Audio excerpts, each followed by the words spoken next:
Hump Day Show is live. It's 5:05 and welcome into a Wednesday edition of the Carolina Journal News Hour. News Talk 1110, 99.3 WBT. I'm Nick Craig. Good morning to you.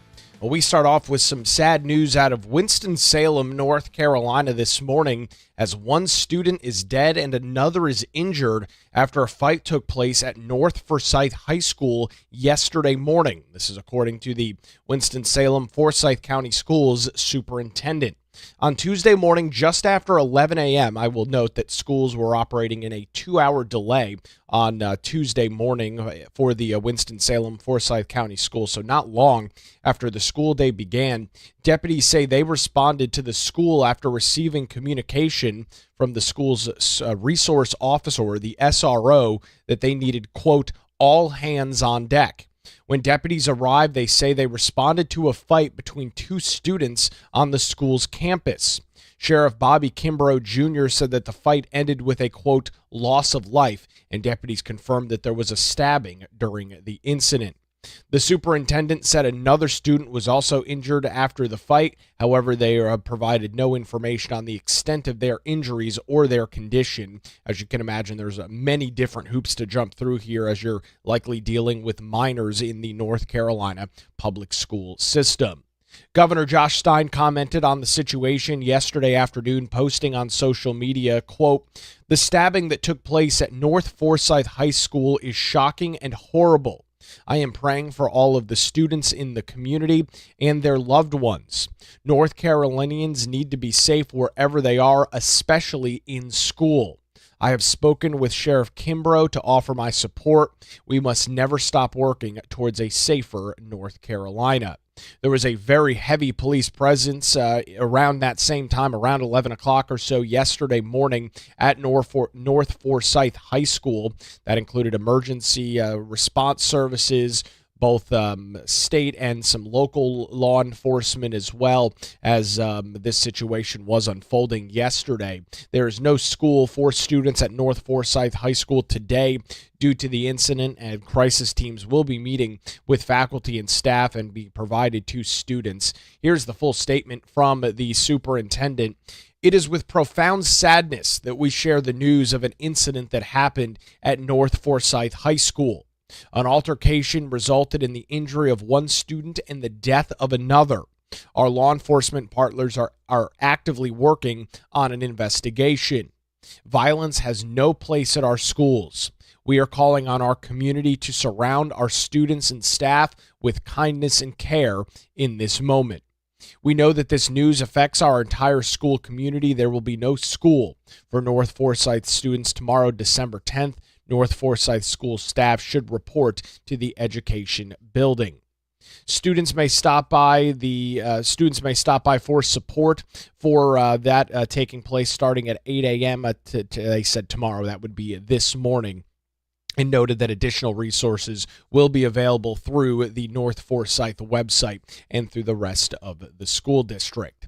This is what the sheriff's office had to say in the immediate aftermath. The Forsyth County Sheriff's Office and the Winston-Salem Police Department are responding to and have been responding to an incident at North Forsyth High School. The investigation is in its preliminary stages and limited information is available at this time. However, we will continue to stress that there is no threat to our community. As law enforcement reported, this was a very isolated incident just taking place on the campus of North Forsyth. However, it did lead again to the death of one student. We have no additional details this morning about the age of that individual, whether there is a suspect in custody. We know that one person is dead, another is injured, and it's not immediately clear whether the injured party is the potential assailant. This will continue to play out in the coming days as we get more information from not only the school district but from local law enforcement in the Winston-Salem, Forsyth County area. As soon as we get those details and as they are relevant, we'll pass them along to you right here on the Carolina Journal News Hour. In some other statewide news this morning, North Carolinians who have been eligible, state ID card can now renew it online 2 consecutive times without the need for an in-person visit. This is some good news for those that have been frustrated and struggling with long lines at our state DMV offices, as the North Carolina Division of Motor Vehicle announced in a press release this week that the final provisions of Senate Bill 245, which is expanding remote driver's license services, completes a series of enhancements that have allowed nearly 80,000 additional available transactions to be completed online in the 9 weeks since they were made available. According to the NCDMV commissioner in Paul Tyne, this completes the implementation of Senate Bill 245 by bringing the same convenience we've extended to driver's license holders to state ID customers. From teen driver upgrades to back-to-back online renewals, these changes are reducing lines at our offices and making government services more accessible for everyone. We've seen incredible uptick already, nearly 80,000 additional online renewals in just 9 weeks, and we're excited to build on that momentum.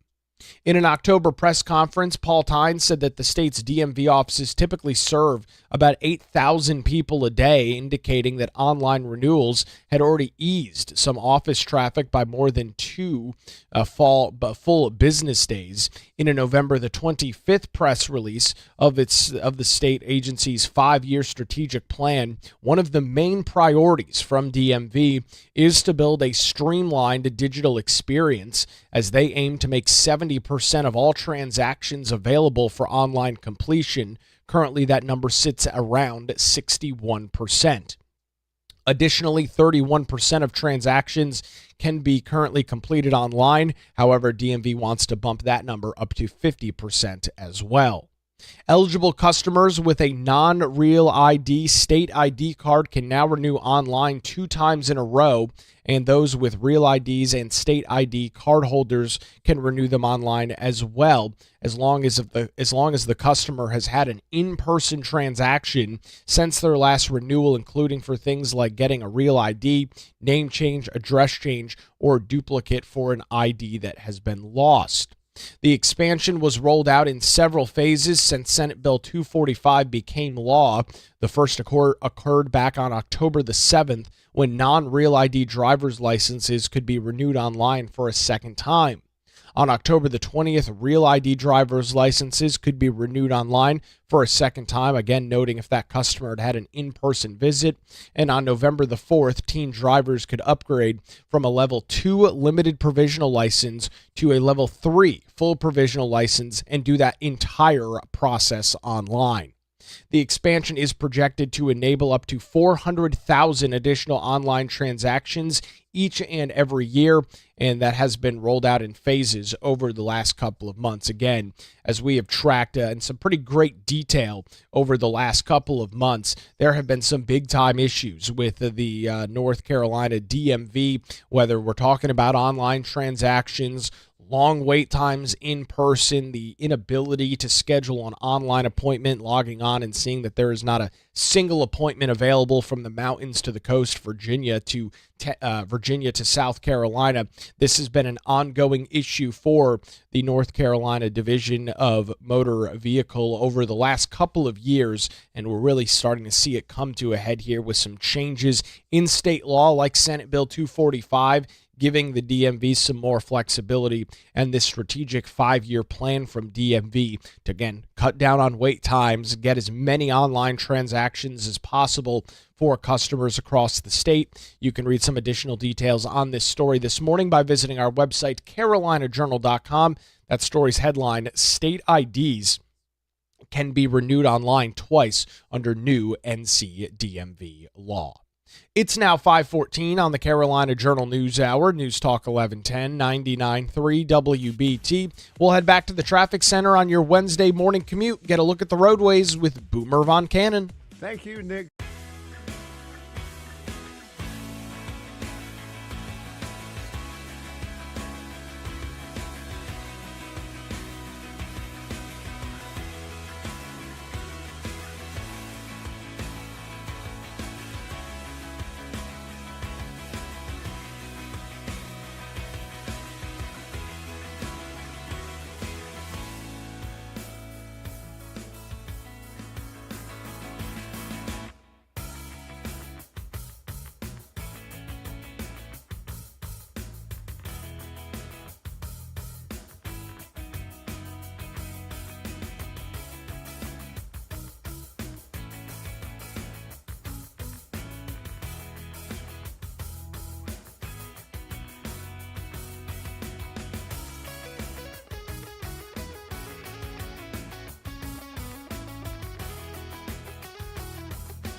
It's 521. You're listening to the Carolina Journal News Hour, News Talk 1110, 99.3 WBT. Arraignment has been scheduled December the 16th for a Canadian citizen indicted by a federal grand jury. That happened over the summer on charges that he has been illegally voting in federal elections, not only just across the United States, but here in North Carolina. The individual in question this morning, Dennis Joseph Bouchard, is scheduled to appear before U.S. Magistrate Judge Robert Numbers at a federal courthouse in Raleigh on the 16th. The grand jury indicted him on charges that he illegally registered to vote and voted in federal elections in North Carolina in both 2022 and 2024. Bouchard, who is 69 years old, falsely claimed to be a U.S. citizen to vote in federal elections, including the most recent 2024 presidential election, according to court documents. Bouchard has lived in the United States since the 1960s, but never obtained U.S. citizenship. Despite his immigration status, Bouchard certified that he was a U.S. citizen on a voter registration application in both 2022 and 2024. When he cast a ballot in the 2022 congressional election and in the presidential election in 2024, according to federal prosecutors.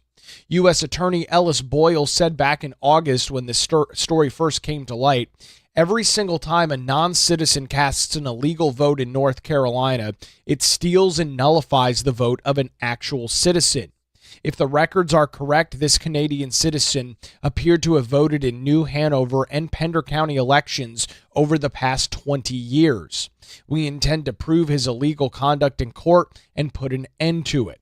Sam Hayes, the executive director of the North Carolina State Board of Elections, said this summer that he appreciated the collaboration between state and federal officials, saying, quote, "I am proud of the efforts of our investigators who worked on this case prior to handing it off to our law enforcement partners at the FBI.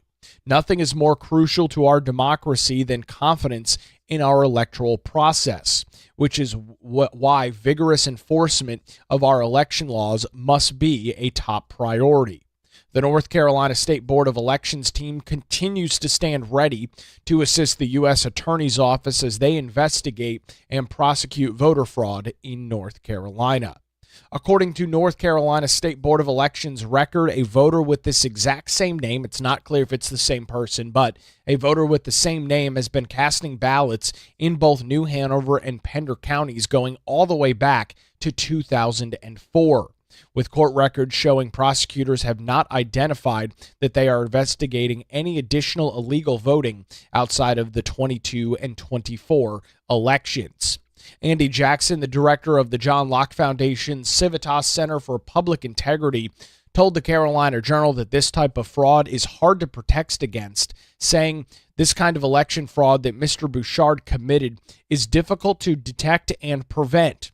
North Carolina does not have citizenship verification for voting, and checking a box on a registration form declaring that you are a citizen will hardly deter someone who is committed to committing fraud. So again, this court date is scheduled, arraignment scheduled for December the 16th. That comes up less than a week from now. You can read some additional details on this story over on our website, carolinajournal.com. That story's headline, December the 16th arraignment for Canadian indicted on illegal NC voting charges. In some other news this morning, recapping a pretty big story that we've been following this week, President Donald Trump announced nearly $12 billion worth of bailout for American farmers back on December the 8th, as Trump's tariff policies have significantly impacted the agricultural industry. A similar announcement was expected in early October. However, that never really materialized, so kind of the can kicked down the road just a little bit and coming to fruition here over the last couple of days. This is relevant as agriculture is the state's number one industry, generating over $111 billion, yes, billion with a B, dollars in annual revenue. As the Carolina Journal has reported over the past 6 months, tariffs have had a significant impact on North Carolina farmers, particularly those producing products like tobacco, sweet potatoes, and soybeans, which are some of the state's largest agricultural commodities. The majority of the bailout, $11 billion, is expected to come in one-time payments through the U.S. Department of Agriculture's newly created Farmer Bridge Assistance Program, which is designed to assist crop farmers across the United States and would be eligible here in North Carolina. The remaining nearly $1 billion are for commodities not covered under the Bridge Assistance Program. Those would be non-crop products, looking at various poultry and other sorts of products, poultry, pork, things of that nature that are a pretty big business in North Carolina as well. The bridge payments are partially intended to aid farmers until historic investments from the One Big Beautiful Bill take place, which include reference prices to set increases between 10 and 21% for major covered commodities, including things like soybeans, corn, and wheat. From tariffs to Hurricane Helene, North Carolina farmers have been hit on all sides over the last couple of years. Soybean farmers have been hit especially hard after seeing their exports to China cut dramatically and eventually being boycotted by China in response to the tariffs from President Trump. Kelly Lester, policy analyst for the Center for Food, Power, and Life at the John Locke Foundation, told the Carolina Journal, this $12 billion bailout is more damage control than some act of generosity. Trump is not a hero for giving farmers back the money his own trade policies cost them. Bailouts can help in the short term, but what farmers in North Carolina need is stable, reliable access to overseas customers. If agriculture is going to thrive, we need long-term trade policies that foster demand instead of undermining it. Ending the quote there from Kelly Lester.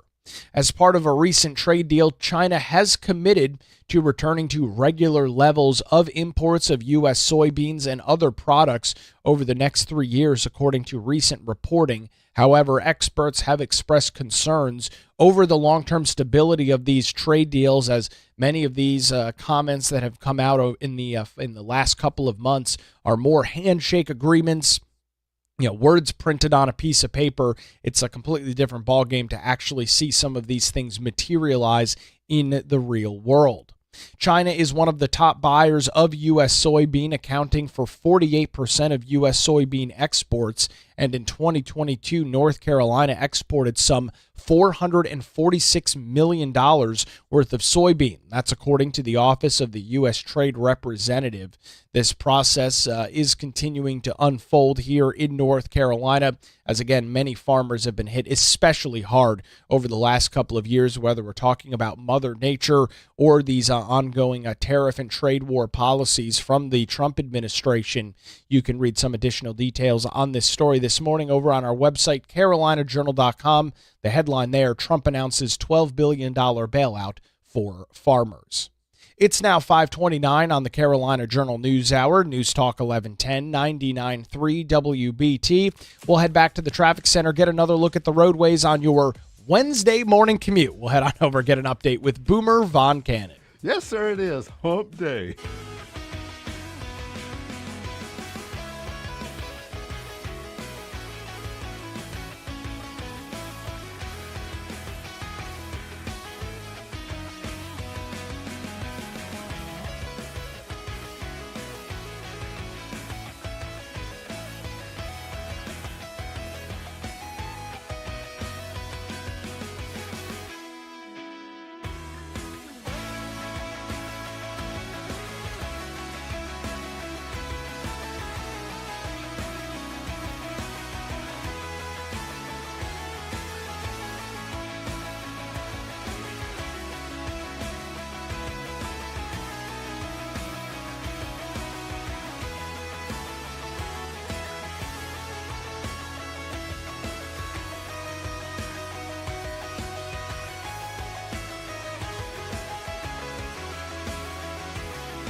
It's 5:36. Welcome back to the Carolina Journal News Hour. News Talk 1110, 99.3 WBT. Some very disturbing news out of Winston-Salem this morning as one student is dead and another is injured after a fight broke out yesterday morning at North Forsyth High School, according to officials within the Winston-Salem Forsyth County School District. It happened around 11 a.m. The school was operating on a 2-hour delay due to some icy and wintry conditions in the area. And just after 11 o'clock, local and state law enforcement responded to the scene after an SRO, that's a school resource officer, called on the radio and said they needed all hands on deck. When deputies arrived, they said that they responded to a fight between two students on the school's campus. Sheriff Bobby Kimbrough Jr. said that unfortunately the fight ended with a loss of life, with deputies confirming that there was a stabbing during the incident. School is closed today for those that do attend North Forsyth High School in the just north of downtown Winston-Salem. Governor Josh Stein commenting on the situation, taking to social media, saying the stabbing that took place at North Forsyth High School is shocking and horrible. I am praying for all of the students in the community and their loved ones. North Carolinians need to be safe wherever they are, especially in school. I have spoken with Sheriff Kimbrough to offer my support. We must never stop working towards a safer North Carolina. This is obviously a very dramatic story that we continue to track here across the state of North Carolina because we have got likely minors involved, individuals that are, by legal definition, minors. The amount of information and identities and names are not going to flow as quickly as you would expect when we would see another story. For example, the stabbing on the Charlotte Light Rail last Friday, quickly providing identities and information. That's not going to happen as we are likely dealing with minors within the school district. However, we will keep an eye on this story out of Winston-Salem. And as soon as we get any additional details, relevant information, we'll pass it along to you right here on the Carolina Journal News Hour, where it's now 5:38, News Talk 1110, 99.3 WBT. Some good news to pass along this morning on the Carolina Journal News Hour. We are now more than a year removed from Hurricane Helene and all of the devastation and destruction left in the wake in western North Carolina. Over the last couple of months, we have really begun to see federal monies begin flowing and continue flowing into the portions of the western half of our state, and that continues this morning. To walk us through some new details out of Washington, D.C., Teresa Opeka, CarolinaJournal.com, joins us on the News Hour. Teresa, let me preface this by saying it didn't flow anywhere near as fast as I think many of us had hoped, but it does seem like maybe the backlog is getting dealt with. What's the latest that you're tracking out of D.C.? Sure. Good morning, Nick. Thanks for having me. Yeah, not as quickly as we would have hoped. As you said, it's over a year now that Hurricane Helene hit western North Carolina. So some good news, though. Another $29 million in federal public assistance reimbursements will be flowing into western North Carolina communities and also state agencies. That was the word we received from the Department of Homeland Security Secretary Kristi Noem. Made that announcement, late last week, and also U.S. Senator Ted Budd also, applauded that action. So yeah, well received, well needed, and I'm sure there's much more that definitely needs to be done, and more funding is definitely needed. Well, and Teresa, I'm glad you bring up Senator Budd. You and I talked probably 4, maybe 6 weeks ago about him putting some serious pressure on Kristi Noem and the Trump administration to get some of these funds continued distributed to North Carolina, saying, hey, I'm not going to move through any additional appointments. You're not going to get a vote from me in the Senate until you start getting this money flowing. It would appear that his actions back over the last couple of months have really begun to progress this stuff pretty rapidly. Yes. And in fact, the same thing happened here because he was holding back votes on DHS nominees. Last month, there was one in particular he was holding back on, and that's what he did this time around. So, that's what you do, right? You have to bargain and come to an agreement, going back and forth, and that happened. So he said he will release his hold on remaining DHS nominees who were nominated. And he said he's really grateful that Secretary Noem has been working with him to regularly approve the reimbursements for Helene and past disaster recovery projects. But it shouldn't. You really shouldn't need to do that. But it's right. It's politics, right? That's the way they do things in DC. Maybe on a state level as well, but thankfully that money is going to be flowing into the communities and the agencies that truly need it. Well, and Teresa, you kind of just teed up my next question. I'm very thankful, speaking just for myself, I'm very thankful that Senator Ted Budd was putting himself in this situation saying, hey, I'm going to completely wreck this thing. I'm not approving your people unless you get this money flowing. It is unfortunate that he had to go through this position, but I think it bolsters the point that is the federal government really the best entity capable of helping in the aftermath of these storms? I mean, this logjam, this is not a new story, Teresa. You can go all the way back to hurricanes and storms throughout the 2000s, Katrina probably being the worst example of it, of just a miserable response from the federal government in the short term and then years and months down the road. Right. And there's so many hoops to jump through and all the red tape as they talk about, which is true. You're seeing all that. And, there's this going back and forth, trying to get this approval, that approval. Unfortunately, this year, they've added a few more hoops for people to jump through and getting this funding. So, yeah, that is the debate going on. Are states more capable, better capable of handling such disasters, getting the funding to the needed communities and other agencies who really truly need it in a timely fashion versus relying on the federal government, who we see you're waiting and waiting and waiting, or you're playing this, back and forth. I'll give you a little bit here, a little bit there, that type of thing. Yes, that debate is really ongoing at this point. And Teresa, I think it would be accurate to say that this is a bipartisan issue, whether we're talking about a Republican administration or a Democrat administration. This is pretty much par for the course. So much bureaucracy, so much red tape, as you note, within these federal programs, that this just is unfortunately kind of the norm. And I mean, for me, that's just not sustainable. No, it's definitely not. And I think a lot of people are really getting tired of it, especially the victims of these storms and these, different tragedies that have occurred. People are just really, really tired of it. I mean, and, getting off the federal government, look no further than state government when it comes to the embattled NCOR for the eastern part of North Carolina for storms, Hurricanes Matthew and Florence. We have people still living in hotels nearly a decade later, not as many, but they're still there. It's government in general that there's lots of red tape, lots of hoops to jump through. And what it all boils down to is there's people that really, truly need the help that are not receiving the help in a timely fashion. It's not going to come overnight, of course, but to wait now nearly over a year later, and it takes bargaining between, I'm not going to vote for your nominees. The U.S. senators got to say this, and okay, we'll give you the funding. So, yeah, there's a problem on all different levels, but the federal government, definitely this problem exists.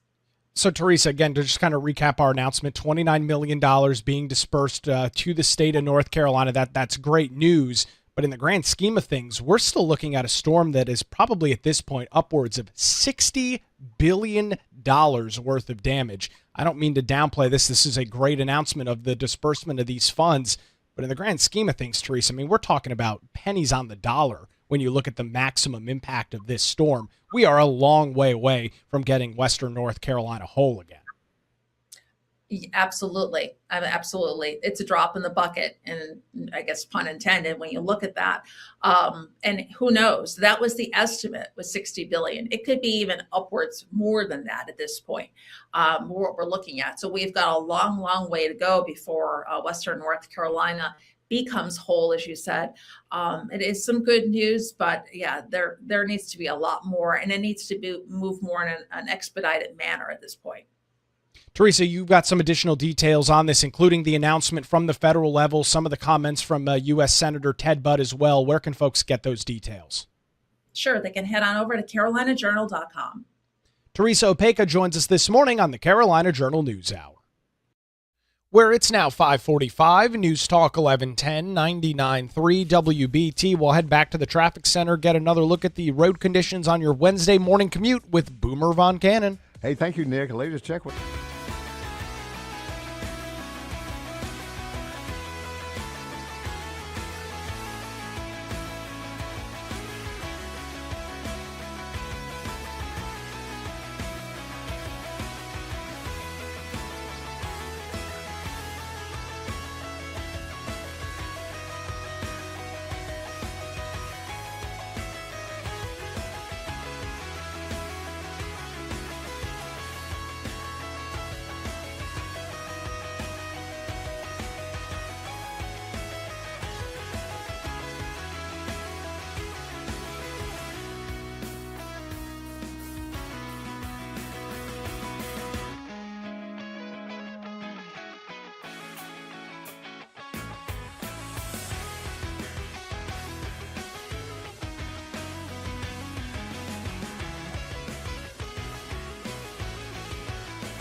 Good morning again. It's 5:52. Welcome back to the Carolina Journal News Hour. News Talk 1110 99.3 WBT. Some good news and some good relief for those North Carolinians that have been frustrated with some of the long wait times or lack of appointments at DMV offices across the state. This has been an ongoing and building problem over the last couple of years in North Carolina.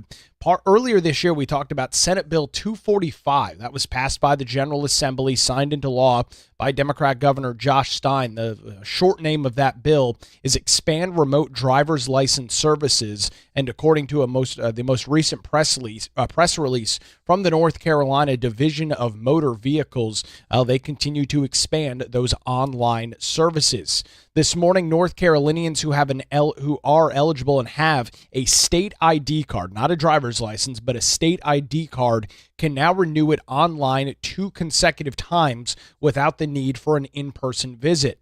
We've seen some press releases earlier this year from DMV about those that have real IDs and regular Class C driver's licenses that have the ability to do that second consecutive renewal online. That is now the case for those with a state ID card.